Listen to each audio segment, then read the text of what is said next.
First big NBA news dropped today. LeBron James is expected to miss about 3 to 4 weeks with the diagnosis of sciatica. This timeline will dictate that he will miss at least the preseason, but definitely at risk for missing the first few games of the upcoming 25-26 NBA season for the Los Angeles Lakers. My name is Ryan. I'm a physical therapist, and today I'm going to go over what is sciatica, the anatomy behind sciatica, diagnosis, as well as treatment. So what is sciatica? Sciatica is a very broad term that's thrown around a lot now in the medical world. Basically, it just refers to radiating pain or paresthesia along the course of the sciatic nerve from the lower back or buttock to one or both legs. So people like to use the common term like low back pain or radiating pain and think that that is sciatica. However, sciatica is really just the result of a sciatic nerve or root pathology. And this pathology is typically anywhere along the path of that sciatic nerve. So let's dive a little bit deeper into our anatomical model about what is the sciatic nerve. So here we have this giant nerve that originates behind the ilium of the hip and then courses posteriorly behind the thigh and lower extremity down the leg. This is the sciatic nerve. It travels the posterior thigh and then helps supply that major part of the lower extremity, both motor and sensory. If we travel back up more superiorly and hide the sacrum here, we can see that the nerve roots of the sciatic nerve, we can see that it comes from that L4, the L5, the S1, S2, and S3 nerve roots here. As we start to get a little bit closer and see that the sciatic nerve does divide into two different big nerves. Here we have the common peroneal nerve going more laterally, and then the tibial nerve going right between that knee joint here. And if we see it from a different angle, you see that these two nerves really go down and supply the remainder of the lower extremity all the way down to that foot and ankle.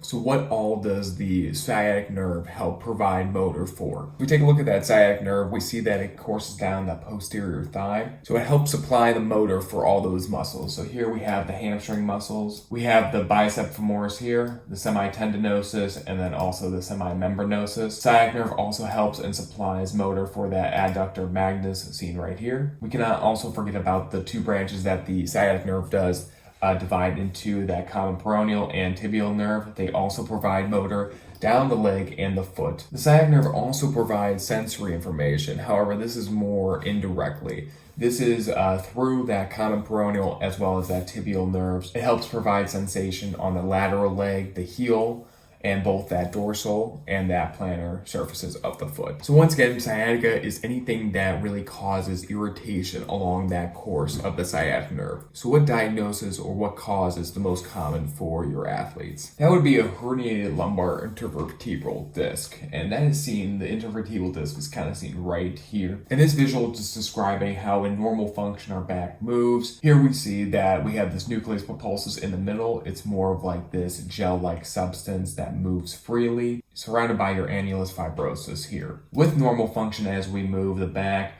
this should stay within its place. However, as the disc starts to degenerate, that nucleus pulposus starts to protrude outward. This will start to lead to it protruding more towards that spinal cord and causing irritation to specific nerve roots. This is specifically what is called that disc herniation. However, some other diagnoses that can lead to sciatica pain include spinal stenosis, which is more of an older degenerative changes within the spine.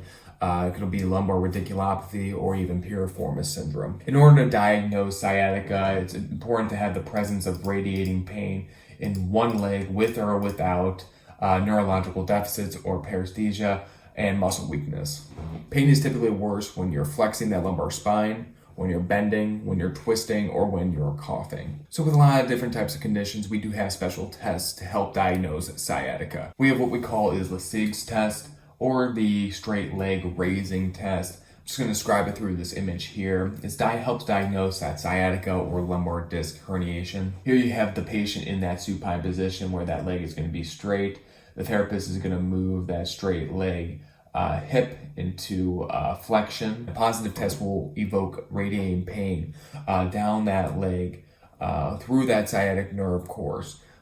typically between that 30 to 70 degrees. So how are medically ways we can treat and manage sciatica? You can use NSAIDs to help with inflammation, but you can also pair that with physical therapy services. Through physical therapy, it's very important to have patient education, like the use of modalities for comfort and reducing inflammation, avoiding of inciting activities that really put stress onto that sciatica pain, as well as prolonged sitting and standing, making sure that the patient is changing positions more regularly, also practicing just good posture and using good lifting techniques. For exercise related, it will be heavily focused on improving core strength as well as stretching the hamstrings and those low back spinal muscles. You can also incorporate just a walking program as well as aquatherapy or swimming. And with physical therapy, you can introduce manual therapy techniques. These include your spinal manipulations, your mobilization, as well as your soft tissue techniques like soft tissue massages. However, if conservative treatment does fail from that sciatica pain and it was coming from that herniated disc more in that lumbar spine,